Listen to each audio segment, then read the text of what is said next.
கொடைக்கானலில் இருந்து வத்தலகுண்டுக்கு மாற்று வழிப்பாதையாக பூலத்தூர் தும்மலப்பட்டி சாலை பணியை நிறைவேற்ற வேண்டும் என மலை கிராம மக்கள் கோரிக்கை விடுத்துள்ளனர்.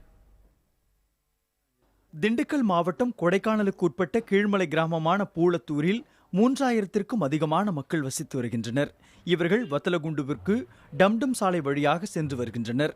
இதற்கு மாற்றாக பூலத்தூர் தும்பலப்பட்டி வழியாக வத்தலகுண்டுவுக்கு செல்ல பாதை அமைத்து தந்தால் தொலைவும் நேரமும் குறையும் என்பது கிராம மக்களின் கோரிக்கையாக உள்ளது.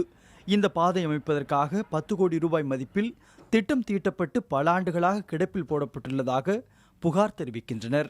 கொடைக்கானலிருந்து வத்தலகுண்டுக்கு போறதுக்கு ரொம்ப வேகமா போயிடலாம். நாளைக்கு ஒரு ரோடு கொடைக்கானல் ரோடு பிளாக் ஆனாலுமே இந்த ரோடு ரொம்ப பக்கமா இருக்கிறதுனால எல்லா வண்டிகளும் இந்த வழியில போய் வரலாம். அது வேகமான இந்த 50 வருஷ காலமா நடவடிக்கை எடுக்கிறாங்க. வர கவர்மெண்ட் பூரா சொல்லிக்கிட்டே இருக்கிறாங்க. இதை பத்தி யாரும் நடவடிக்கை எடுக்கிறது இல்ல. தும்மலப்பட்டியிலிருந்து பூலத்தூருக்கு 6 கிலோமீட்டர் தொலைவிற்கு மண் சாலை உள்ளதாகவும் மீதமுள்ள 10 கிலோமீட்டர் தொலைவுக்கான பாதை வனத்துறை வசம் இருப்பதாகவும் கிராம மக்கள் தெரிவிக்கின்றனர். வனத்துறை அனுமதி வழங்கி சாலை அமைக்கப்படும் பட்சத்தில் சுற்றுலா பயணிகளுக்கு மாற்றுப்பாதையாகவும் மழை மற்றும் பேரிடர் காலங்களில் போக்குவரத்து பாதிக்கப்படும் பொழுது கொடைக்கானலிலிருந்து வத்தலகுண்டுவுக்கு செல்லவும் இந்த பாதை பயன்படும் எனவும் கூறுகின்றனர்.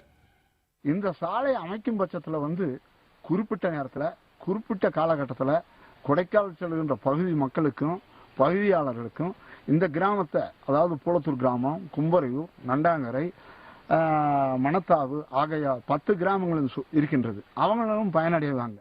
பூலத்தூர் தும்பலப்பட்டி சாலை அமைக்கப்பட்டால் 10 கிராமங்களின் வாழ்வாதாரம் மேம்படும் என்பதால் இந்த சாலை அமைக்கும் திட்டத்தை அரசு துரிதப்படுத்தி சாலை அமைத்து தர வேண்டும் என மலை கிராம மக்கள் கோரிக்கை விடுத்துள்ளனர். இதுகுறித்து பூலத்தூர் ஊராட்சித் தலைவர் சென்றாயனிடம் கேட்டபோது இந்த சாலை அமைக்க வனத்துறையிடம் அனுமதி கோரியிருப்பதாகவும் விரைவில் சாலை அமைக்க நடவடிக்கை மேற்கொள்ளப்படும் எனவும் தெரிவித்தார். புதிய தலைமுறைக்காக மகேஷ் ராஜா.